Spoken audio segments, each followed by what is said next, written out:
IAS academy लेकर आई है biggest offer of the year, जिसमें आपको पीएसआईआर, जियोग्राफी और सोशियोलॉजी ऑप्शनल जैसे स्कोरिंग और टॉपर द्वारा चूज किए गए ऑप्शनल मिलेंगे मेले वाले प्राइस में, लेकिन without compromising the quality education. तो अब इंतजार किस बात का, कुछ ही सीटें बची हैं। फटाफट डिस्क्रिप्शन में दिए गए लिंक पर क्लिक करें, अपनी सीट बुक करें और ऑप्शनल मेला से जुड़ी अधिक जानकारी के लिए 8750711100 पर कॉल करें।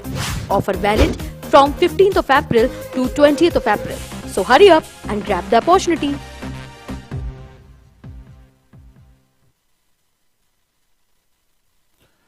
नमस्कार दोस्तों, कैसे हैं आप सभी।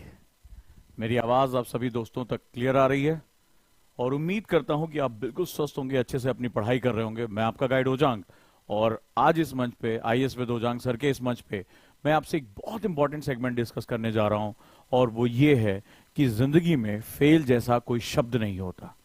फेल होना सिर्फ हमारी एक मानसिक अवस्था है। स्वर्गीय डॉक्टर एपीजे अब्दुल कलाम साहब ने कहा था कि फेल का मतलब होता है फर्स्ट अटेम्प्ट इन लर्निंग। जिंदगी में अगर हमारे अंदर लड़ने का जज्बा हो, अगर हमारे अंदर एक जुनून हो, अगर हम ये चाहते हैं कि हम जहां पहुंचना है वहां हम जाने के लिए कुछ भी करने को तैयार हैं, तो आज की मेरी क्लास आपकी जिंदगी की सबसे टर्निंग पॉइंट क्लास हो सकती है। एक ऐसी क्लास हो सकती है जो आपकी सोच, जो आपकी समझ और जो मुसीबतों से लड़ने का आपका हौसला है उसमें एक बहुत बड़ा परिवर्तन लेकर आना चाहती है। एक ऐसी सच्ची घटना, एक ऐसे व्यक्ति की घटना जो अपनी जिंदगी में लगातार तोड़ देने की हालत तक असफलताओं का सामना करता है और अंत में विजेता बन के निकलता है। आज आपको समझ में आएगा इस क्लास से कि आईएएस का मतलब क्या होता है, आईएएस के एग्जाम की सबसे बड़ी रिक्वायरमेंट क्या होती है। ना तो कोई टैलेंट, ना तो कोई अमीरी, ना तो कोई top most school, college, medium, कुछ भी नहीं। और आज की कहानी में वो सब कुछ है जो जिंदगी में आप चाहते हैं। आज की कहानी आपको सोचने पर मजबूर कर देगी कि सिविल सर्विसेज में किस तरह के बच्चों का सिलेक्शन होता है और कोई एक ऐसी चीज जो आपके अंदर होनी ही चाहिए। आज की क्लास में ये सारी रिक्वायरमेंट आपकी पूरी होगी। तो क्या आप ये कहानी सुनना चाहते हैं, एक सच्ची घटना को सुनना चाहते हैं, एक इंसान की जिंदगी में जहां असफलताओं का एक इतना लंबा दौर है कि आप कल्पना भी नहीं कर सकते। और आज इस कहानी में आपको पता चलेगा कि चमत्कार होते हैं। जी हां, चमत्कार होते हैं, असंभव संभव होता है और ऐसी मनुष्य के दिल में घटनाएं होती है अगर उसका सबकॉन्शियस माइंड अपने लक्ष्य पर टिका है, अगर वो सिर्फ और सिर्फ अपने सपने के बारे में सोचता है, तो जिंदगी में चमत्कार होते हैं, असंभव होते हैं और जिंदगी परिवर्तन लाकर रख देती है। आज की इस सच्ची घटना में, इस सच्ची कहानी में वो सब कुछ होने जा रहा है, वो सारा मसाला मौजूद है जिसको आप जिंदगी का असंभव कहते हैं, इम्पॉसिबल कहते हैं। आप कहते हैं कि सर ये नहीं हो सकता, सर मेरी लाइफ में चुनौतियां हैं, मेरी लाइफ में प्रॉब्लम्स हैं। आज के बाद, इस कहानी को सुनने के बाद आप ये कहना बंद कर देंगे, एक गारंटी है। और सबसे बड़ी बात आप सीख पाएंगे कि सिविल सर्विसेज के लिए सबसे बड़ी रिक्वायरमेंट क्या है। क्या वो स्टैंडर्ड बुक्स हैं, क्या वो इंग्लिश माध्यम में पढ़ाई है, क्या वो द हिंदू है, क्या वो बच्ची कोचिंग है, क्या वो फलाना ठिकाना XYZ, या कुछ एक ऐसी चीज जिसके बारे में आप सोच ही नहीं रहे थे। तो आज की क्लास उन सभी स्टूडेंट के लिए, खास तौर पे जो बिगिनर हैं, जो यूपीएससी में जाने का सपना देख रहे हैं, जिनके दिलों में लबासना बसता है, आज की क्लास बहुत मिराकुलस क्लास होने जा रही है। क्योंकि उन सभी को आज ये बात पता चलेगी कि बेसिकली आईएएस के एग्जाम में सबसे बड़ी चीज मांगते क्या है, सबसे बड़ी चीज वो चाहते क्या है। तो तैयार है आज की क्लास के लिए? मुझे सभी लोग कमेंट बॉक्स में बताएं कि ये चमत्कारों से भरी कहानी आप सुनना चाहते हैं, ये असंभव की कहानी आप सुनना चाहते हैं, ये अनंत मुश्किलों की कहानी आप सुनना चाहते हैं और ये जानना चाहते हैं कि इंसान के हौसले के आगे दुनिया की किसी मुश्किल की कोई औकात नहीं है। अगर हां तो मुझे कमेंट बॉक्स में बताएं कि yes sir, we are ready for this class, हम इस क्लास के लिए पूरी तरह से तैयार हैं और ये चमत्कार से भरी कहानी हम सुनना चाहते हैं। हम अपने आप को रिलेट करते हैं और ये सच्ची घटना है। और जैसा कि मैं हमेशा करता हूं कि कहानी के आखिरी में उस इंसान का नाम रिवील करता हूं, और आप पाएंगे कि ऐसा इंसान भी सिविल सर्विसेज क्रैक कर सकता है। तो अगर तैयार हैं तो मुझे कमेंट बॉक्स में बताइए सर वी आर रेडी, हम तैयार हैं इस सफर के लिए, इस असंभव जर्नी को जानने के लिए। क्योंकि आपके कमेंट्स मुझे हौसला देते हैं, आपके कमेंट्स मुझे बताते हैं कि मेरी क्लास तैयार है, आपके कमेंट्स मुझे बताते हैं कि जोशीले ओजांकियन यहां बैठे हैं, आपके कमेंट्स मुझे बताते हैं कि आपके दिलों में लबासना है, आप सिर्फ एक ही सपना देखते हैं और वो है सिविल सर्विसेज का, वो है इस देश को बदलने का, वो है अपने माता पिता को गर्व से एक जिसे कहते हैं ना क्लाउड 9 पर पहुंचाने का।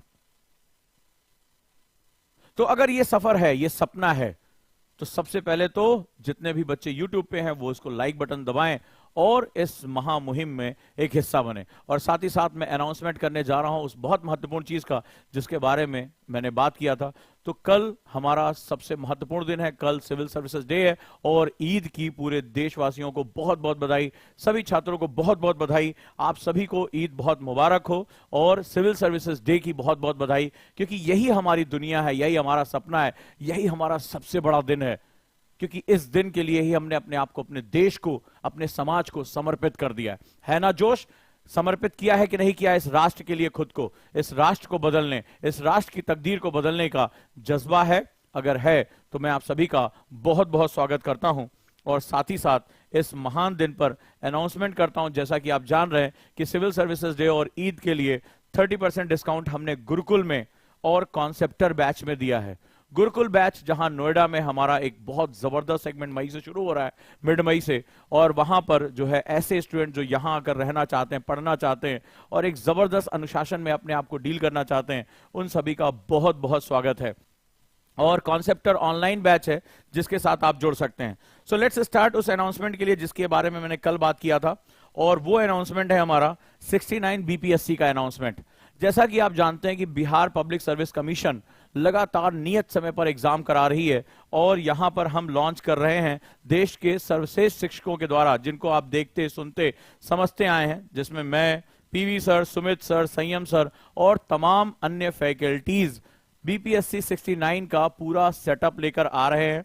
राइट, तो आप सभी का बहुत बहुत स्वागत है 69 बीपीएससी के लिए। कई बच्चे कह रहे थे, और साथ ही साथ मात्र 499 में हमने बीपीएससी का टेस्ट सीरीज भी लॉन्च कर दिया। लेकिन इससे बड़ी घटना है और वो है, मुझे पता है कि आज हमारे बहुत से स्टूडेंट सीयूईटी का एग्जाम देने जा रहे हैं। तो जो सीयूईटी का पेपर है वो आपको पता है कि आज टॉप मोस्ट यूनिवर्सिटीज में सीयूईटी बहुत ज्यादा इंपॉर्टेंट हो चुका है। इसी के माध्यम से आप टॉप मोस्ट यूनिवर्सिटीज में एडमिशन पाएंगे जिन्होंने आफ्टर 12th एग्जाम दे दिया है, वो तैयारी कर रहे हैं।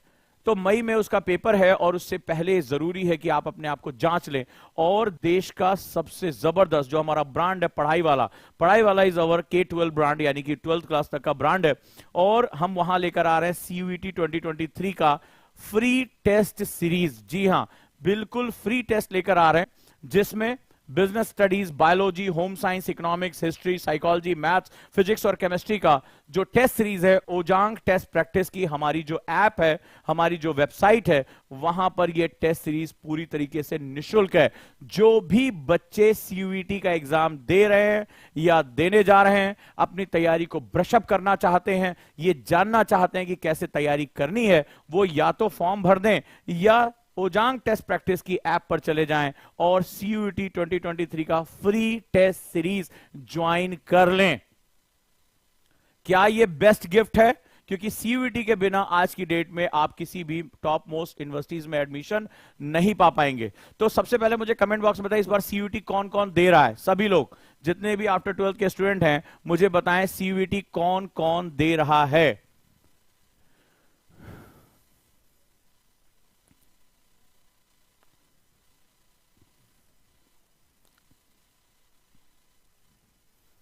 और आज की क्लास आपके लिए लाइफ चेंजिंग क्लास है, तो बहुत ध्यान से मेरे साथ जुटे रहिए। कितने लोग सीयूईटी का पेपर दे रहे हैं मई में? सभी लोग मुझे कमेंट्स करें। यस, जैसे ललिता ने लिखा है, योगेंद्र ने लिखा है, वंडरफुल।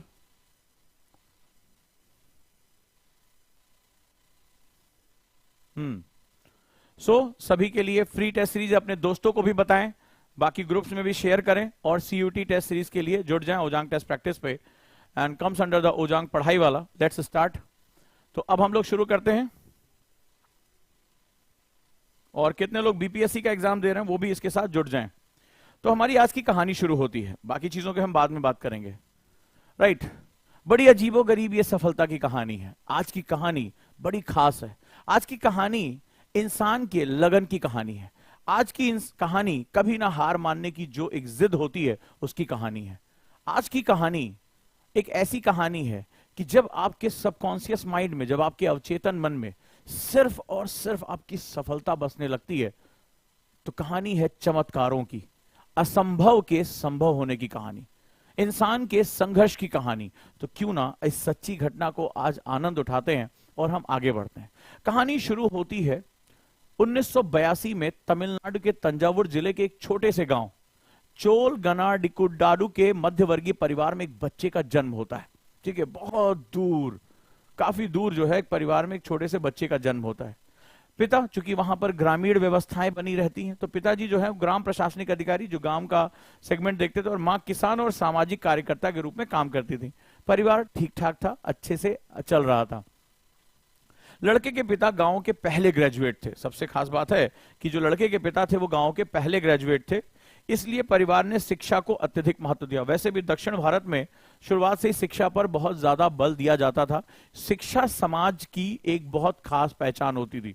और लगातार मैं इस क्लास में, चाहे वो एमएपी की क्लास हो गई हो, मेरी मेंस आंसर प्रैक्टिस की, या यहाँ की क्लास में, हमेशा मैं आपसे एक बात कहता रहा हूं, और वो ये कहता रहा हूं कि शिक्षा शेरनी की दूध की तरह है। जैसे हमारे अंबेडकर साहब ने कहा, तो शिक्षा ही वो चीज है जो तुम्हें ताकतवर बनाती है। तो पिता ने हमेशा शिक्षा पर बहुत ज्यादा बल दिया। तो लग रहा होगा कहानी बड़ी इजी इजी चल रही है, लेकिन चूंकि हमारे हीरो जो होते हैं वो कठिनाइयों से निकलकर हीरो बनते हैं। जब कोई व्यक्ति होता है वो व्यक्तित्व बनने से पहले बहुत पीड़ादायक अनुभवों से गुजरता है। इसके हिस्से में भी वही चीज आई। कहानी आगे बढ़ती है। लड़का थोड़ा बड़ा होता है और वो स्कूल जाना शुरू कर देता है। सब कुछ मजे से चल रहा होता है। स्कूल से आकर वो अपने दोस्तों और 3 बड़ी बहनों के साथ खेल रहा है। लाइफ जैसे एक नॉर्मल परिवार में लाइफ होती है, वैसे ही लाइफ यहां भी चलती चली जा रही है। थोड़ा बड़ा होने के बाद खेतों में अपनी माँ की मदद भी करने लगता है। खेती किसानी का माहौल है, ये हर परिवार में बड़ा आम होता है। ठीक है, कि बच्चे स्कूल से आने के बाद अपने परिवार के व्यवसाय में हाथ भी बटाते थे। तो चलिए आगे बढ़ते हैं। उस लड़के का बचपन सामान्य रूप से बीत रहा था, जैसे हर स्टूडेंट का बचपन होता है। उसके बचपन का ज्यादातर समय खेल कूद और खेतों में गुजर जाता था। अब वो लड़का स्कूल के अंतिम स्टेज यानी 12वीं क्लास में पहुंच गया। अब जिंदगी को कुछ चेंज लेना था, जिंदगी को कुछ बदलाव लेकर आना था। लाइफ बहुत सेट थी, स्कूल जाना, खेतों में काम करना, हंसी खुशी का माहौल, सब कुछ ऐसा ही चल रहा था। चलिए, अगर ऐसा था तो अब बदलने क्या वाला है। नियति को कुछ और मंजूर था। उसकी जिंदगी में कठिनाइयां जबरदस्त तरीके से आने वाली थी। और उसमें सबसे पहला जो काम हुआ, 1997 का साल था, और इसी साल इसके सिर से पिता का साया उठ गया। पिता की असमय मृत्यु हो गई और वो 12वीं क्लास में था। पिता का साथ छूट गया, यानी अब वहां पर बहुत मुश्किलों का एक दौर आना शुरू हो गया। कमाने वाला व्यक्ति परिवार से चला गया, संरक्षण चला गया, समाज में जो परिवार का मुखिया था वो जीवन से चला गया। नतीजा हुआ कि जैसे पिता की मृत्यु हुई, घर में आमदनी का स्रोत खत्म होना शुरू हो गया। भाई बहन भी थे, उनका भी पालन पोषण करना था, और आय के कुछ जो है वो सेविंग्स ऐसी खास बची नहीं थी, क्योंकि ये लोग सामाजिक कार्यकर्ता थे, दूसरों की मदद किया करते थे, तो इसीलिए अपने पास जो है वो बचत नहीं रखा करते थे। परिवार अपने धार्मिक मूल्यों के साथ जुड़ा हुआ था, लोगों की मदद करना बहुत महत्वपूर्ण समझते थे।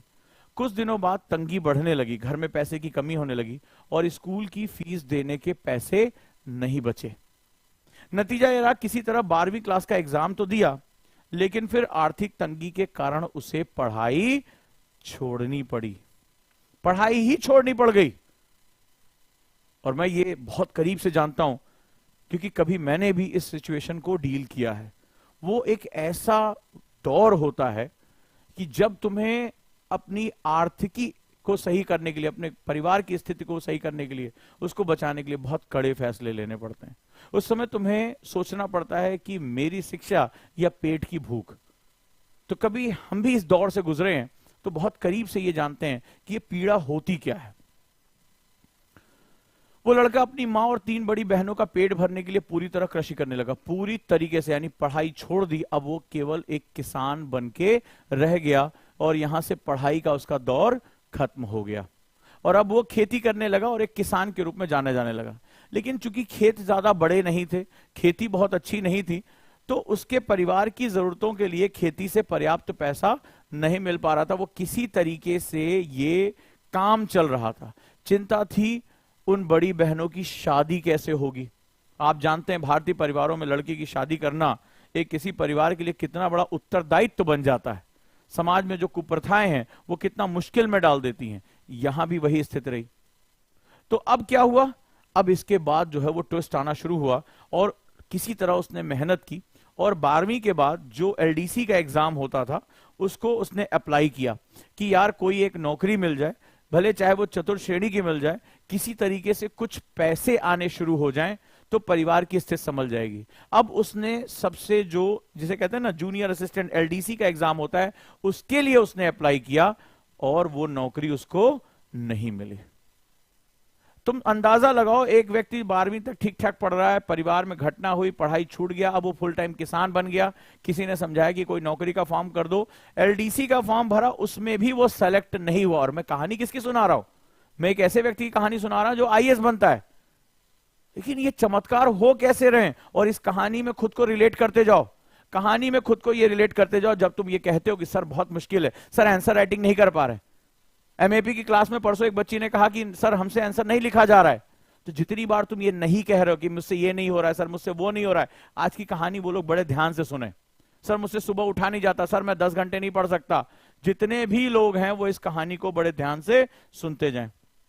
वो लड़का दिन में खेतों में काम करता और शाम को सरकारी दफ्तरों में नौकरी के लिए पता करता था। यानी दिन भर खेत में काम करता था और शाम को जाकर नौकरियों के लिए अर्जी डालता था कि मुझे कहीं नौकरी मिल जाए। लोगों ने कहा भाई थोड़ा सा और कुछ पढ़ना शुरू करो, किसी तरह हिम्मत दिखाओ। अब वो खेती किसानी छोड़कर जा नहीं सकता था। उसने क्या किया, वो पढ़ने में तो ठीक ठाक था, मन लगा रहता था, संघर्षशील था। और इस कहानी को सीखते जाना, इस कहानी का मूल अर्क क्या है। जो लोग कहते हैं कि सर मैं गांव से आया हूं, सर मैं गरीब के घर से आया हूं, सर मैं बहुत टैलेंटेड नहीं हूं, वो कहानी को बड़े ध्यान से सुने और समझे कि इस कहानी का बेसिक सारांश क्या है। मैं आपसे इस क्लास के लास्ट में पूछूंगा।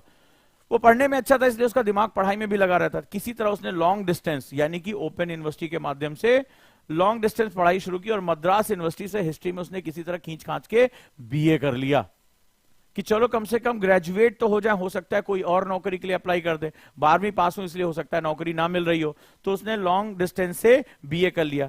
कई ऐसे हमारे स्टूडेंट होंगे, सर वो हम दिल्ली यूनिवर्सिटी से नहीं है, हम जेएनयू से नहीं, हम आईएएस बन सकते हैं क्या? जवाब तुम्हारे सामने आता जा रहा है एक एक करके। तो पहला क्या कि पढ़ाई उसने छोड़नी पड़ी, उसको मजबूरी में खेती किसानी करनी पड़ी। हम में से बहुत से ऐसे लोग होंगे, कितने लोग हैं मुझे कमेंट बॉक्स में बताएं, जिनको आज कई ऐसी बच्चियां होंगी जो मुझे सुन रही होंगी, जिनकी शादी कर दी गई होगी और परिवार का उत्तरदायित्व संभाल रही होंगी। कई ऐसे बच्चे होंगे जिनको नौकरी पे जाना पड़ता होगा, अगर है तो मुझे कमेंट बॉक्स में बताएं। कुछ ऐसे भी स्टूडेंट होंगे जिनको घर के काम करने पड़ते होंगे, वो पढ़ना चाहते हैं। कई ऐसे बच्चे होंगे जो खेती किसानी भी करते होंगे, अगर हैं तो मुझे कमेंट बॉक्स में बताइए कि वो आप में से कितने लोग हैं।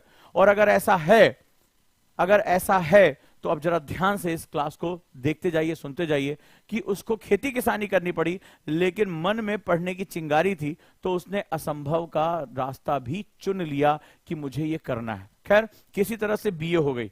खेत में काम करने और नौकरी तलाश करने का सिलसिला 9 साल तक वो नौकरी ढूंढता रहा। 9 साल तक वो किसान बना रहा और खेतों में काम करता था और नौकरी ढूंढता था। 9 साल तक। अंदाजा लगाओ, थोड़ा सा देर रुको और अंदाजा लगाओ उसको कितने ताने झेलने पड़ते होंगे, उसको लोगों की हंसी का कितना सामना करना पड़ता होगा, उसको कितनी ज्यादा विपत्तियों से निकलना पड़ता होगा। अबे छोड़ दो यार ये सब, अरे खेती किसानी करो यार, कुछ और थोड़ा धंधा कर लो, ये कहां नौकरी फोकरी के चक्कर में पड़े हो। तुम उसके प्रेशर का अंदाजा लगा सकते हो। 1 2 3 4 5 6 नहीं, 9 साल। हम 1 साल में हार मान के बैठ जाते हैं। मैं अपने स्टूडेंट का एक चेहरा नहीं भूल पाऊंगा। लेट उसने ज्वाइन किया, मात्र 8 महीने तैयारी की, 2-3 नंबर से उसका प्रीलिम्स निकलने से रह गया, वो वापस चला गया। वो वापस चला गया। 1 साल उसने ढंग से तैयारी नहीं की। मैंने उसको बहुत रोकने की कोशिश की, रुको, पढ़ो यार, हिम्मत करो, अब की बार हो जाएगा। बोला नहीं नहीं, 1 साल में नहीं होता, अब क्या करेंगे आईएएस बन के। मैंने कहा तुमने 1 साल नहीं दिया मुझे, तैयारी तो करो। इतनी जल्दी लोग आज की डेट में हिम्मत हार जाते हैं। एक अटेम्प्ट फेल हुए सुसाइड कर लेते हैं। और खासतौर पे मेरा मैसेज उन लोगों से जिनके मन में सुसाइड का ख्याल आता है जब वो एग्जाम में फेल हो जाते हैं। उनको लगता है जीवन खत्म हो गया, हम कहीं मुंह दिखाने के लायक नहीं है। ये तुम्हारे अंदर का खोखलापन है। अरे हीरो ऐसे होते हैं। अभी कहानी में तो ट्विस्ट आना शुरू हुआ है कि खेतों में काम भी कर रहा है, पार्ट टाइम बीए भी कर रहा है, और 9 साल तक नौकरी खोज रहा है, और हर जगह उसको निराशा निराशा निराशा। 9 साल तक, 9 इयर्स। ये थका देने वाली प्रक्रिया है। तानों से गुजरा होगा, दबाव से गुजरा होगा, उपहास, लोगों ने मजाक उड़ाया होगा उसका, लेकिन वो दीवानगी है। और यही दीवानगी सबसे बड़ी चीज है। चलो इसके आगे डिस्कस करते हैं। अब जब वो थकने लगा तो उसने कहा चलो यार हम अपना लक्ष्य बदल देते हैं, कुछ और सोचते हैं और राह बदल देते हैं। कई बार ऐसा लगता है शायद ये हमारी दुनिया नहीं है, मुझे कुछ और सोचना चाहिए, मुझे किसी बड़ी चीज के लिए शायद मेरी तैयारी अच्छी नहीं है, तो मुझे कुछ और अपना जो है वो लक्ष्य बदल देते हैं और रास्ता बदलते हैं, किसी नए तरीके के बारे में बात करते हैं। अब सोचो, और बदला भी तो क्या बदला। इसको बोलते हैं इंट्रोस्पेक्शन। इंट्रोस्पेक्शन यानी खुद को तराशते रहना, खुद से प्रश्न पूछते रहना, खुद को जांचते रहना कि कहीं मैं कुछ गलत तो नहीं कर रहा हूं, कि एक छोटी सी नौकरी भी मुझे नहीं मिल रही है, कहीं मुझसे कुछ गलती तो नहीं हो रही है। और इसने क्या किया, जब अपना लक्ष्य बदला तो लक्ष्य 2 तरीके से बदले जाते हैं। अब बहुत कोर बात कह रहा हूं। मैंने अभी जिस बच्चे की एग्जांपल लिया कि वो 8-9 महीने की तैयारी में फेल हो गया, उसने सोचा था 8-9 महीने में आईएएस टॉप कर जाएंगे किसी वीडियो को देखकर। जब वो फेल हो गया तो उसने क्या किया, रास्ता बदल दिया। हम रास्ते 2 तरीके से बदलते हैं मेरे दोस्त, रास्ते हम 2 तरीके से बदलते हैं। जो हारने वाले होते हैं वो उस लक्ष्य को छोड़ देते हैं। जब उनको फेलियर का सामना करना पड़ता है, रास्ते बहुत कठिन होते हैं, तो ज्यादातर लोग रास्तों को छोड़ देते हैं। तैयारी छोड़कर कुछ और करने लगते हैं, पढ़ाई छोड़कर कुछ और करने, बोले यार हमारा नहीं हो सकता। लेकिन जो फौलादी इरादों वाले होते हैं, मेरी बात को समझना, यही सबसे बड़ा कोर है, वो और महान लक्ष्य बना लेते हैं। अब जो बात कहने जा रहा हूं, जो पॉइंट आने जा रहा हूं, उसकी गहराई समझना, और इसको समझने के लिए तुम्हें उसकी जगह खुद को रखना पड़ेगा। खुद को रखना पड़ेगा। खुद को रख के देखो, आंख बंद करो, कल्पना करो कि तुम 9 साल किसी चीज में फेल हो रहे हो, और अब अंदर से अंतर्मन ने कहा कि लक्ष्य बदलो, रास्ता बदलो, तो तुम और छोटी चीज पे सेटल हो जाते हो। ये ह्यूमन टेंडेंसी होती है, हां या ना, मुझे बताओ, हां या ना। हम थोड़े यार ये छोड़ो यार, एलडीसी नहीं, इससे भी छोटा कोई चपरासी की नौकरी लग जाए, हम वो करेंगे। और ज्यादातर लोग यही करते हैं, 99% लोग यही करते हैं। लेकिन जो 1% होते हैं वो कुछ और करते हैं। वो कहते हैं ठीक है, जिंदगी ने मेरे 9 साल ले लिए ना, मैं 9 साल फेल हुआ, अब जो पाऊंगा वो इससे बहुत बड़ा होगा, इन 9 सालों की भरपाई करूंगा। वो रिवेंज लेते हैं, समय से बदला लेते हैं कि मेरा 9 साल बर्बाद हुआ, अब जो मैं हासिल करूंगा वो इन सब की भरपाई करेगा। अब अंदाजा देखो कि तुम कल्पना भी कर सकते हो मानसिक दृढ़ता का, मेंटल स्ट्रेंथ का। तुम जो है कल्पना करके देखो, जो एलडीसी का एग्जाम 9 साल तक पार नहीं कर पाया, उसने कहा कि मैं आईएएस बनूंगा, आईएएस बनूंगा। अगर बात अच्छी लगी हो तो मुझे बताओ, यस सर, मतलब कल्पना से भी परे है। और वो व्यक्ति जो कल्पनाओं से परे होकर असंभव की छाती पर अपना मुक्का मारते हैं, वही इस दुनिया में इतिहास लिखते हैं। मेरी इस बात को याद रखना। जो व्यक्ति 9 साल तक एलडीसी का एग्जाम नहीं क्वालिफाई कर पाया, अगर आज तुम्हारे सामने कोई व्यक्ति, तुम्हारे सामने, तुम थोड़ी देर के लिए शिक्षक बन जाओ या किसी के रिश्तेदार बन जाओ, कोई तुम्हारा जूनियर कहे कि भैया 8-9 साल से एलडीसी में फेल हो रहे हैं, अब मैं आईएएस करना चाहता हूं, तुम खुद हंसोगे, बोलो हां या ना। ईमानदारी से कहना, कोई तुम्हारे सामने खड़ा हो जाए, तुम हंसते हंसते तुम्हारे पेट में बल पड़ जाएगा, अबे यार छोड़ो यार, तुमसे एलडीसी नहीं निकला, आईएएस बनाने निकलो। हां या ना, मुझे ईमानदारी से बताओ, कोई तुम्हारे सामने कोई जूनियर तुम्हारा खड़ा हो, छोटा भाई या रिश्तेदार खड़ा हो, तुम ऐसे हंसोगे। लेकिन इसकी हिम्मत देखो, इसका पागलपन देखो, ये हिम्मत से भी कुछ ऊपर था, ये पागलपन को टच कर रहा था। इसने कहा जिंदगी ने मेरे 9 साल ले लिए, खेत में काम किया, एलडीसी में नहीं निकला, अब मैं आईएएस करूंगा। यार जिंदगी में ना चमत्कार करने के लिए, मेरी बात सुन लो, जिंदगी में चमत्कार करने के लिए ना हिम्मत को थोड़ा सा और ढकेल के उसको पागलपन तक लाना पड़ता है। जब जिंदगी तुम्हारे फेवर में ना हो, जब तुम जो है वो चांदी का चम्मच लेके पैदा नहीं हुए हो, जब फेवर में तुम्हारी चीजें ना हो ना, तो हिम्मत को थोड़ा सा और ढकेल देना, और इतना ढकेल देना कि वो पागलपन को टच हो जाए। और जिस दिन ये पागलपन को टच हो गया, उस दिन वो तुम्हारा हो जाएगा, क्योंकि तुम्हें पूरी दुनिया का कोई होश नहीं है, और दुनिया के तुम किसी काम के नहीं हो। तुम्हें पूरी दुनिया का होश नहीं है, तुम दुनिया के किसी काम के नहीं हो, और जब तुम दुनिया के किसी काम के नहीं हो तो तुम सिर्फ अपने लक्ष्य के हो, अपने मकसद के हो। क्योंकि दुनिया तुम्हारे पास सिर्फ तभी आती जब तुम दुनिया के काम के हो, जब दुनिया का तुमसे मतलब है, जब तुम सब्जी ला सकते हो, घर के काम कर सकते हो, कमा के दे सकते हो। और जब उन्हें जरा सा भी अंदाजा हो गया कि तुम तो अब दीवानगी पागलपन तक पहुंच गए हो, तुम के किसी काम ही के नहीं रहोगे। और जब तुम दुनिया के काम के नहीं रहोगे ना, तो तुम अपने मकसद के काम आ जाओगे, तुम अपने सपने के साथ जुड़ जाओगे। बस ये सबसे इंपॉर्टेंट मैसेज है आज का, ये सबसे बड़ा मैसेज है। तो जब भी तुम्हें डर लगे, जब भी तुम्हें लगे कि नहीं हो पाएगा, जब भी तुम्हारे पैर कांपे, और जब भी तुम्हारा मन करे कि लौट जाए यार, बहुत कठिन रास्ता है, तो बस अपनी हिम्मत को थोड़ा सा ढकेलना और कहना बस पागलपन को टच कर लेना है। एक बार ये दीवानगी दिमाग पे चढ़ गई, मजा आ जाएगा। और सामने है, तुम अंदाजा लगा के देखो, तुमसे कोई कहे कि एलडीसी नहीं निकला, तुम कहोगे आईएएस की तैयारी करना, भग भग यहां से। लेकिन इस आदमी की हिम्मत देखो, उसने आईएएस बनने का सोच लिया और जुट गया यूपीएससी की तैयारी करने में। तो ये हिम्मत नहीं थी, ये पागलपन था, ये दीवानगी थी, ये दीवानगी थी। लेकिन इसकी दीवानगी में एक मकसद हो। आज से याद है, मैंने कुछ दिन पहले क्लास ली थी, करो या मरो लेकिन पढ़ो, और उसमें एक लाइन आपसे बोली थी, अगर याद होगा, कि जब जिंदगी में सारे विकल्प खत्म हो जाते हैं तो यही सबसे बेहतरीन विकल्प होता है। जब जिंदगी में सारे विकल्प खत्म हो जाते हैं तो यही सबसे बेहतरीन विकल्प होता है। और अभी मैंने तुम्हें समझाया कि जब तुम्हारी हिम्मत पागलपन तक पहुंच जाती है तो फिर दुनिया के काम के नहीं रह जाते। अरे पागल क्या पहने हैं, क्या खा रहा है, कौन पूछता है उसको, सड़क किनारे पड़ा रहता है, वो अपनी दुनिया में मस्त है, दुनिया अपने काम में मस्त है। तुम अभी कुछ कपड़ा पहनते हो, तुम्हारे चाहने वाले बोलेंगे अरे ये नहीं पहना, वो नहीं पहना, ये पहनो, वो पहनो। तुम 4 लोगों से पूछते हो आज शादी में क्या पहनूं, क्या ना पहनूं। पागल कहां कुछ पूछता है। तो जब तुम दुनिया के काम के नहीं रह गए तो तुम सिर्फ अपने मकसद के बचे। यही इसके साथ हुआ, यही इसके साथ हुआ कि ज्यादातर लोग, आप लोग आईएएस बनना चाहते हो, इसलिए तैयारी करते हो। ये मैसेज लिख लेना इसको, ये उसकी जिंदगी का सच्चा मैसेज है।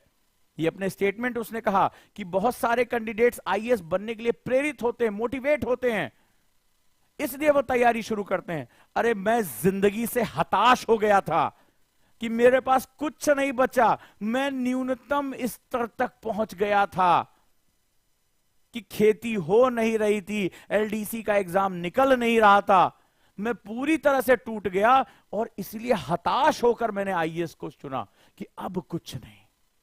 तो उसने कहा कि मैं सबसे निचले स्तर तक पहुंच गया, अब तो टकराकर वापस ही जाना है। जब गेंद ऊपर से छोड़ी जाती है ना तो एक रास्ता तय करती है, ये जा रही है, जा रही है, नीचे जा रही है। जब हम नीचे जाते हैं, लेकिन एक समय आता है कि जब उस धरातल से टकरा जाते हैं, जब हम उस धरातल से टकरा जाते हैं तो हमारा न्यूनतम स्तर होता है।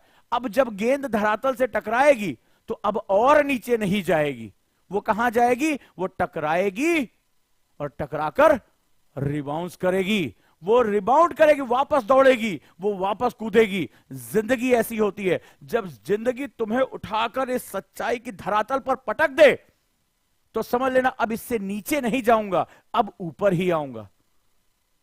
क्योंकि तुम तैयारी बहुत बड़ी बड़ी बातें सोचकर आते हो, अभी जाऊंगा, अभी 1 साल में आईएएस बन जाऊंगा, ये वाली गाड़ी मिलेगी, वाला बंगला मिलेगा, ये हो जाएगा, वो हो जाएगा। लेकिन जब धरातल पर आते हो तो तुम गिरना शुरू कर देते हो, तुम्हारी हताशा तुम्हारे ऊपर आ जाती है और बीच में छोड़कर भाग जाते हैं। लेकिन जब जिंदगी तुम्हें इस धरातल पर पटक देना तो घबराना नहीं, चोट तो लगेगी, कुछ टूटेगा भी, लेकिन यह समझ लेना कि अब इसके बाद ऊपर ही जाना है। इसकी जो सबसे खास बात थी वो यही थी कि अब एक ही विकल्प था, जिंदगी ने पूरी तरीके से तोड़ के रख दिया, अब मुझे यही करना है। लेकिन अभी तो बहुत लंबा रास्ता है। जिंदगी जब तुम्हें घिसने पर आती है ना, वो जिस पत्थर को हीरा बनाना चाहती ना, उसको उतनी ही बारीकी से काटती है। हर पत्थर हीरा नहीं होता और हर हीरे की चमक एक जैसी नहीं होती। जो जितना बेहतरीन होगा वो उतना ही तराशा जाएगा, वो उतना ही काटा जाएगा, वो उतनी बारीकी से काटा जाएगा। जब जिंदगी तुम्हें बहुत बारीकी से काटे और घिसे तो समझ लेना कि तुम सबसे कीमती बनने जा रहे हो, सबसे मूल्यवान बनने जा रहे हो, और तुम्हारी चमक और तुम्हारी कीमत का अंदाजा दुनिया के बहुत बड़े हिस्से में भी लगाने की लोगों के अंदर औकात नहीं होगी। इस बात को विश्वास से एक्सेप्ट कर लेना, एक्सेप्ट कर लेना इसको। अब सवाल है कि सोच तो लिया, लेकिन ना कोई गांव के आसपास, अरे जहां एलडीसी सबसे बड़ा सपना है मेरे भाई, चतुर्श्रेणी कर्मचारी बनना सबसे बड़ा सपना, वहां आईएएस बोल नहीं लोग पाते हैं, जानते नहीं होता क्या है। जहां आप भी आज भी गांव में जाओगे, अब तो इतनी संचार क्रांति आ गई, फिर भी लोग कहेंगे पटवारी दरोगा बन जाए, सबसे बड़ी नौकरी तो दरोगा की है। और वहां आईएएस कहां, किससे पूछे सिविल सर्विसेज क्या होता है? कोई मार्गदर्शन नहीं, कोई सुविधा नहीं। यानी इरादा तो कर लिया, लेकिन एक घने जंगल में पैर रख दिया, किधर रास्ता है कुछ नहीं पता। लेकिन यह बहुत इंपॉर्टेंट बात है, कहा गया है कि मीलों का सफर एक कदम से शुरू होता है। मीलों का सफर एक कदम से शुरू होता है, सबसे मुश्किल वो पहला कदम ही होता है। मीलों का सफर एक कदम से शुरू होता है और सबसे मुश्किल वो एक कदम ही होता है। और जिसने वो कदम बढ़ा दिया, जिसने वो कदम बढ़ा दिया, वो अंधेरों में भी रास्तों पे चल पड़ता है। ये बात याद रखना, ये बहुत कोर है और यही सबसे बड़ा कॉन्सेप्ट है। जब कुछ भी ना समझ में आए कि क्या करना है, तो बस कदम बढ़ा दो। हिम्मत एक टॉर्च की तरह होती है जो अंधेरों में भी रास्तों पे फोकस करती है। ये बात याद रखना। उसने सार्वजनिक लाइब्रेरी ज्वाइन कर ली और वहां अध्ययन करना शुरू कर दिया। वहां सिविल सर्विसेज के लिए एक छोटा सा सेक्शन था। उसने कहा बहुत है, मेरे पास तो कुछ नहीं है, मेरे लिए यही बहुत है। शुरू किया, अब पढ़ने लगा। वहां आसपास कुछ हेडमास्टर और उसके शुभचिंतक थे। उसको लगा लड़के में दम है। ये जो आपकी हिम्मत होती है ना, ये चुंबक की तरह होती है। यह जो आपकी हिम्मत होती है वो चुंबक की तरह होती है। जब तुमने हिम्मत दिखा दी ना, तो मदद करने वाले अपने आप आसपास जुड़ जाते हैं। हर कहानी में मैंने तुम्हें यही बताया। बस सवाल है कि तुम्हारे अंदर वो हिम्मत होनी चाहिए। तुम पहला कदम बढ़ा सको, कारवां तो अपने आप जुड़ता जाएगा। अब आगे धीरे धीरे मदद मिलने लगी। शुभचिंतक आए, जोड़ा, चलो मेहनत करो, आगे बढ़ो। करते करते उसको तमिलनाडु सरकार की निशुल्क सिविल सेवा की कोचिंग मिल गई, फ्री में। सरकार की योजना थी, लोगों ने बताया भाई ऐसा भी होता है, करो। क्योंकि अब लोग उसके साथ जुड़ने लगे, उसके सपनों के साथ जुड़ने लगे। खासतौर पे शिक्षकों के साथ सबसे खास बात होती है, वो अपने स्टूडेंट की आंखों से सपने देखते हैं। हम अपनी आंखों से सपने नहीं देखते, हम तुम्हारी आंखों से सपने देखते हैं। जब तुम सफल होते हो, सबसे ज्यादा चमक हमारी आंखों में होती है। यही दुनिया की सबसे बड़ी सच्चाई है। अब उसने क्या किया, उसने तमिलनाडु पीसीएस का एग्जाम क्रैक कर लिया, लेकिन यूपीएससी में फेल हो गया। सपना आईएएस का देखा था। अच्छा, अब एक बात बताओ, आगे कहानी आगे बाद में बढ़ाएंगे। एक लड़का जिसकी 12वीं के बाद पढ़ाई छूट गई, वो फुल टाइम किसान हो गया। एलडीसी का एग्जाम 9 साल तक देने की कोशिश की, सरकारी नौकरी ढूंढने की कोशिश की, उसको नहीं मिला। फिर उसने आईएएस बनने का सपना देखा, कोई संसाधन नहीं था, कोई मित्र नहीं थे, लेकिन तैयारी शुरू की। इसके बाद वो स्टेट पीसीएस क्लियर कर गया। अच्छा, ज्यादातर लोग यहां पर थक कर रुक जाते हैं। हाँ या ना, मुझे कमेंट बॉक्स में बताओ कि अगर आप में से ज्यादातर लोग होते आपके आसपास, बोले यार पीसीएस निकल गया, और झूठ मत बोलना, बहुत से स्टूडेंट को बहुत करीबी तरीके से जानता हूं, अरे यार पीसीएस निकल गया, नौकरी हो गई है, अब शादी वादी कर ले, बहुत टाइम हो गया है, घर पे कुछ कर्जा वर्जा हो गया है, उसको भी निकलवाएं, ठीक है यार, बहुत है इतना, इस जन्म के लिए इतना ही सही है। क्योंकि बहुत समय गुजर चुका है, बहुत समय गुजर चुका है, अब क्या जरूरत है इतना। पीसीएस निकल गया, अधिकारी हो गए, डिप्टी एसपी हो गए, एसडीएम हो गए, बढ़िया चल रहा है, काम धाम बढ़िया, सुरक्षा हो गई है। ज्यादा से ज्यादा लोग सेटल हो जाते हैं। और ये मैंने व्यक्तिगत जीवन में भी कई अपने स्टूडेंट के साथ देखा है। अरे सर अब नहीं, पीसीएस हो गया सर, सेटल हो गया, शादी का अच्छा रिश्ता आ रहा है, बढ़िया काम धाम हो गया है सर, अब हम यहाँ खुश हैं। खुश सर, अब बहुत दिन से मम्मी कह रही थी घर में नाती पोते होने चाहिए, तो सारी बातें चल रही थी और ऐसा होता है। लेकिन मैंने कहा ना, हिम्मत से ऊपर जब पागलपन को टच कर जाते हो तो पागल कुछ और नहीं सोचता, बस वो अपना सपना ही बड़बड़ाता रहता है। और ये पागलपन जिस दिन तुमने अपनी हिम्मत को थोड़ा सा ढकेल के पागलपन में कन्वर्ट कर दिया, तो आज की बात याद रखना, बड़ी खूबसूरत बात थी। फिर तुमके कोई रोक नहीं पाया, क्योंकि तुम्हें उसको छोड़कर कुछ और तुम्हें समझ में ही नहीं आएगा। और लीजेंड बनने के लिए पागलपन चाहिए। मीरा लीजेंड है क्योंकि मीरा को कृष्ण के सिवा कुछ नहीं दिखाई पड़ता, क्या पति, क्या वो महल, कुछ नहीं। मीरा को तो सिर्फ श्री कृष्ण दिखाई पड़ते हैं। तो संसार मीरा की स्तुति करता है, मीरा के भजन गाता है। क्यों? क्योंकि कृष्ण को छोड़कर कुछ और नहीं। रसखान की जब बात होती है, सूरदास की बात होती है, तो जिसकी आंखें नहीं वो कृष्ण की ऐसी व्याख्या करते हैं कि दुनिया की आंखों से आंसू निकल आते हैं। जो आंखों से देख नहीं सकता वो ईश्वर के रूप का ऐसा वर्णन करता है कि संसार की आंखों से आंसू निकल आते हैं। ये होती है वो दीवानगी। और संसार में लीजेंड बनने के लिए दीवानगी ही चाहिए। क्लियर? फेल। अच्छा चलो भाई, सर्विस ज्वाइन कर ली, घर में कुछ पैसा आए कि चलो भाई ज्वाइन कर लेते हैं, और असिस्टेंट डायरेक्टर पंचायत का डीएसपी का पद मिल गया, काम शुरू करें। लेकिन अब बात तो यूपीएससी की आ गई थी, मन में आईएएस बनने का सपना तो था, छोड़ ही नहीं सकते। मजबूरी के आगे ज्वाइन कर लिया, लेकिन अब कुछ काम तो करना था, सपना पल रहा था। नौकरी के साथ शुरू कर दी तैयारी, कुछ और सुझा ही नहीं पड़ रहा है, न शादी न ब्याह न परिवार, कुछ सुझा ही नहीं पड़ रहा है, सिर्फ आईएएस आईएएस आईएएस और कुछ नहीं। पीसीएस भी हो गया तब भी बेचैनी मची, बोले अब नौकरी के साथ करेंगे। जब खेती के साथ पढ़ाई कर सकते हैं तो नौकरी के साथ क्यों नहीं कर सकते? सेटल नहीं होंगे। अब 5 बार उसने मेंस लिखा, 5 बार मेंस लिखा बहुत बढ़िया तरीके से, और 3 बार इंटरव्यू में गया और वहां भी फेल। 5 बार मेंस में फेल और 3 बार इंटरव्यू तक पहुंच के फेल। 8 बार यार, 1 साल 2 साल 3 साल 4 साल हमने तो नहीं देखा, ज्यादातर जो है वो 3 के ऊपर कोई जाता होगा।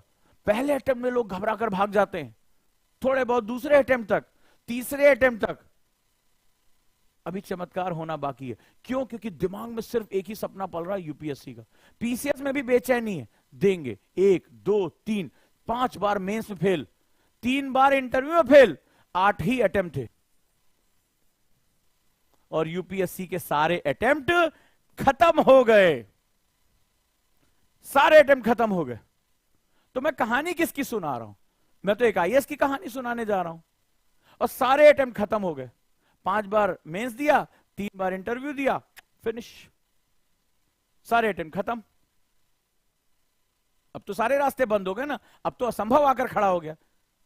वो कह रहा है इम्पॉसिबल।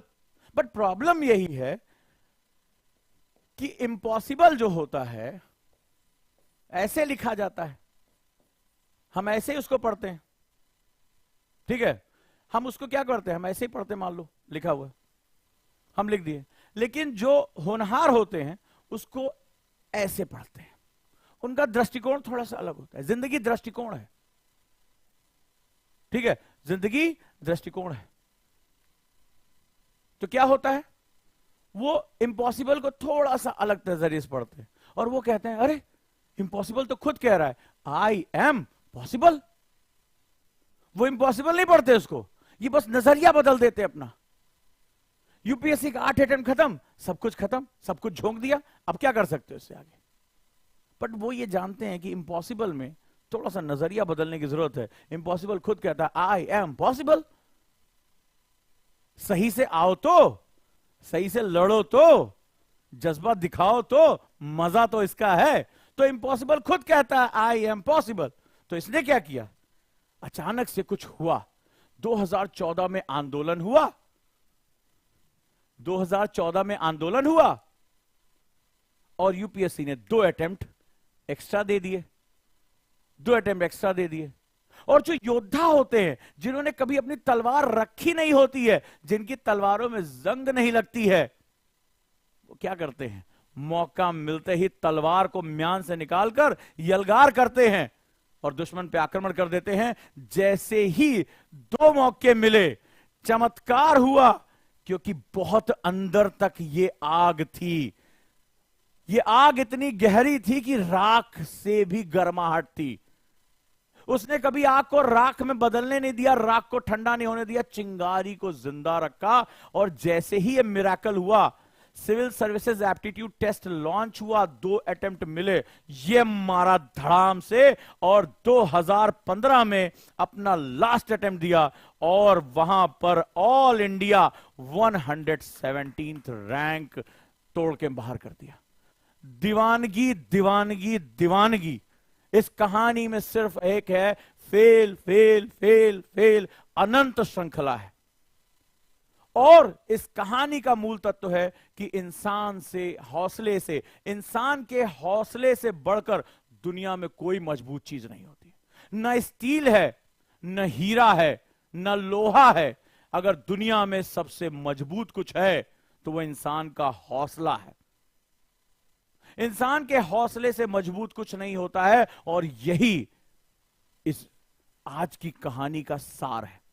आज की कहानी क्या चीज है? तो जो लोग गिव अप कर देते हैं, जो लोग हार मान लेते हैं, जो अपनी परिस्थितियों को इतना बढ़ा चढ़ाकर बताते हैं कि साहब मैं हिंदी बोलता हूं इसलिए मैं एग्जाम नहीं दे सकता, साहब मैं इतना अच्छा पढ़ा नहीं, मेरे घर में ये काम है, कई बच्चों काउंसलिंग की, मम्मी डिस्टर्ब कर देती हैं, पापा डिस्टर्ब कर देते हैं, फलाना हो जाता है, घर के काम करने पड़ते हैं। वो इसको इतना बढ़ा चढ़ाकर बताते हैं कि वो ऐसा लगता है कि इन्हीं कारणों से वो पढ़ नहीं पा रहे। अरे वो बाहर के शोर से नहीं, अंदर के उपद्रव से परेशान है। शोर बाहर है तो रोका जा सकता है, शोर अंदर है तो वो तुम्हें खा जाएगा, याद रखना। तो ये वो बहुत बड़ी कहानी थी जो यहां बताता है कि जो लड़ता है वही जीतता है। गिरते हैं सहसवार ही मैदाने जंग में, गिरते हैं सहसवार ही मैदाने जंग में, वो तिफल क्या गिरे जो घुटनों के बल चलते हो। अरे जो घुटनों के बल चल रहा वो कहां घोड़े से गिरेगा? जो घोड़े पे चढ़ेगा लड़ेगा वही तो गिरेगा। तो गिरने से क्या डरना? ये कहानी हमें यही सिखाती है कि फेल जैसी कोई चीज नहीं होती है और हमारी जिंदगी में चमत्कार होते हैं। सवाल है कि उन चमत्कारों के होने के लिए तुम्हारे अंदर कितनी आग जल रही है। इतनी आग जल रही है, इतनी गर्माहट है कि तुम्हारे सामने जो असंभव की दीवार है वो भी उस गर्मी में अगर पिघल कर खत्म हो जाए तो यही सबसे बड़ा चमत्कार है, यही सबसे बड़ी चीज है। ये कहानी हमें सिखाती है, ये कहानी हमें सिखाती है। और ये सच्ची घटना, ये सच्ची घटना, ये जो टेबल है, जो तुम्हारा सपना है ना पहुंचने का, जो तुम्हारा सपना है ना पहुंचने का, ये कोई वहां पहुंचा। ये चाहते हो अपने नाम के सामने ये लिखा हो, ये लिखा हो IAS, भारतीय प्रशासनिक सेवा। जब तुम जिस टेबल पे बैठो उस टेबल के आगे ये हमारा राष्ट्रीय चिन्ह और तुम्हारे नाम के आगे कितने लोग हैं जो ये चाहते हैं IAS। और जब यहां पहुंच जाते हो ना तो पीछे की सारी पीड़ाएं खत्म हो जाती हैं। फिर वो तुम्हारी कहानियां बन जाती हैं, तुम्हारे किस्से बन जाते हैं। वो फिर दर्द नहीं रह जाता, वो तुम्हारी ताकत बन जाते हैं। और मैं बात कर रहा हूं एलम बहावत सर की, जो वाकई में हजारों लाखों लोगों की प्रेरणा हो सकते हैं और कहते हैं कि सपने साकार करने की इच्छा कभी मत छोड़ो। जो सपने देखे हैं उसके साथ चिपक जाओ, पकड़ लो, हमेशा लक्ष्य को ऊंचा रखो, छोटे सपने देखना बंद कर दो, क्योंकि परिश्रम का कोई दूसरा विकल्प नहीं होता और जो परिश्रम करता है उसे परिणाम हर हाल में मिलता है, उसे परिणाम हर हालत में मिलता है। जिसको परिश्रम करने से डर नहीं लगा, जो बड़े सपने देखता है और अपने सपनों के लिए अपनी जान लगा देता है, यकीन मानो दुनिया सिर्फ और सिर्फ उसी की है। और ये बिल्कुल सच्चाई है और ये इन्होंने सिद्ध करके दिखा दिया। इस पूरी कहानी में फिल्मी ट्विस्ट था।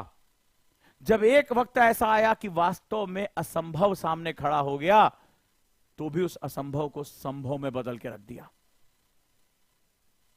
और कितने ऐसे लोग हैं जो अपने नाम के साथ ये चाहते हैं, लेकिन जानते हो ये 3 अक्षर अपने नाम के साथ, चाहे आईएएस चाहे आईपीएस लगाने के पीछे, इन 3 अक्षरों में ना तुम्हारे हौसलों का सारा खून निचोड़ा होगा। मैं यही कह सकता हूं कि ये जो 3 अक्षर होते हैं ना, ये पेंट या स्टील से नहीं लिखे जाते, इंसान के हौसलों के खून से लिखे जाते हैं। और अगर तुम अपने हौसलों को निचोड़कर ये अक्षर बनाना चाहते हो तो स्वागत है। तो क्या सीखा हमने आज की स्टोरी से? Never give up. क्या सीखा हमने? कि अगर तुम्हारे अंदर हमेशा लड़ने की ताकत है तो तुम अपनी मंजिल तक पहुंचोगे। वो व्यक्ति, चाहे वो किसी भी परिस्थिति का हो, चाहे वो किसी भी हालात से आया हो, अगर उसके अंदर यह हौसला है कि मैं पैर नहीं रोकूंगा, यकीन मानो उसको दुनिया की कोई ताकत रोक नहीं सकती है।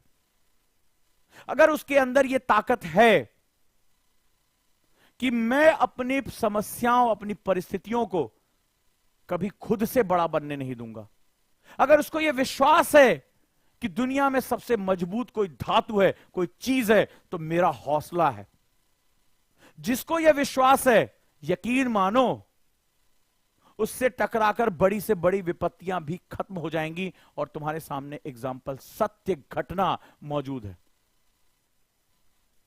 और तीसरी चीज याद रखना कि फेल जैसी कोई चीज नहीं होती है। वो हमें बताती है कि हमें क्या और कैसे सीखना है, हमारे प्रयासों में क्या गलती है। और चौथी चीज याद रखना कि कभी भी जिंदगी में रास्ता बदलना पड़े, मकसद बदलना पड़े, तो अगला रास्ता, अगला मकसद पिछले मकसद और रास्ते से बड़ा और ऊंचा होना चाहिए। जिंदगी से समझौता मत करना, क्योंकि जो जिंदगी से समझौता नहीं करते, सपने केवल उन्हीं को हासिल होते हैं। और जिन लोगों ने जिंदगी से समझौता कर लिया, वो जिंदगी की मुसीबतों के आगे जिंदगी भर नाक रगड़ते रहते हैं। ये बात याद रखना। तो अपने हौसलों की परीक्षा लो, अपने हौसलों पर विश्वास करो और उसको इतना मजबूत बना दो कि तुम्हारी हिम्मत, तुम्हारे इरादे पागलपन को टच कर लें। और जिस दिन तुमने पागलपन को टच कर लिया, दुनिया की बड़ी से बड़ी मुश्किल भी तुम्हारे सामने टिक नहीं पाएगी। सच्चाई है। और ये 3 अक्षर तुमसे क्या मांगते हैं, इसकी भी आप आज पराकाष्ठा समझ लो कि ये तुमसे तुम्हारा सब कुछ मांगेंगे। सवाल है, तुम तैयार हो? सवाल है कि कीमत तुम दे सकते हो? सवाल है कि क्या कुछ समय के लिए इस पूरी दुनिया के लिए तुम बेकार हो सकते हो? अगर हो सकते हो तो स्वागत करता हूं गुरुकुल बैच में। यही चैलेंज, यही चुनौती नोएडा में, जहां पर classroom programme, mentorship programme, library programme, debate, इन सभी का स्वागत करता हूं। क्योंकि 1 साल तक पूरी दुनिया के लिए तुम बेकार हो जाओगे, क्योंकि तुम्हें तो अपने सपनों से प्यार करना है। जो पूरी दुनिया के लिए बेकार, वही अपने सपनों का प्यार। तो चलो आओ आगे बढ़ो। यहां आप सभी का बहुत बहुत स्वागत है गुरुकुल बैच में। और आप जो लोग भी जुड़ना चाहते हैं, मेरे साथ काउंसलिंग करना चाहते हैं, वो फॉर्म भी भर सकते हैं या दिए गए नंबर पे कॉल भी कर सकते हो। और जैसा कि हमने बताया कि अभी ऑप्शनल के साथ जुड़ने का one of the best time है। राइट, देश का सबसे सस्ता ऑप्शनल बैच हम लेकर आए हैं। PSIR ऑप्शनल और ज्योग्राफी ऑप्शनल PV सर के द्वारा, सोशियोलॉजी ऑप्शनल, इससे सस्ता कहीं भी नहीं मिलेगा। और अब शुरू करते हैं। बहुत से बच्चे इसलिए तैयारी नहीं कर पा रहे थे क्योंकि उनके पास पैसे की कमी थी। तो शुरुआत करते हैं अब इसकी। और मेरे सभी बच्चे जो CUET दे रहे हैं, बहुत इंपॉर्टेंट है अच्छी यूनिवर्सिटीज में पहुंचने के लिए, फ्री CUET का टेस्ट, ओजांग टेस्ट प्रैक्टिस पे आप सभी लोग जाएं, जुड़ें। आपके आसपास छोटे भाई बहन हो, उनको बताएं कि OTP पे जाएं और इतने जो है टेस्ट यहां पर अवेलेबल है, बाइलिंगुअल अवेलेबल है, तो CUET का फ्री टेस्ट दें और BPSC के लिए तैयार हो जाएं। We are launching BPSC 69 BPSC. So let's start it. Thank you so much.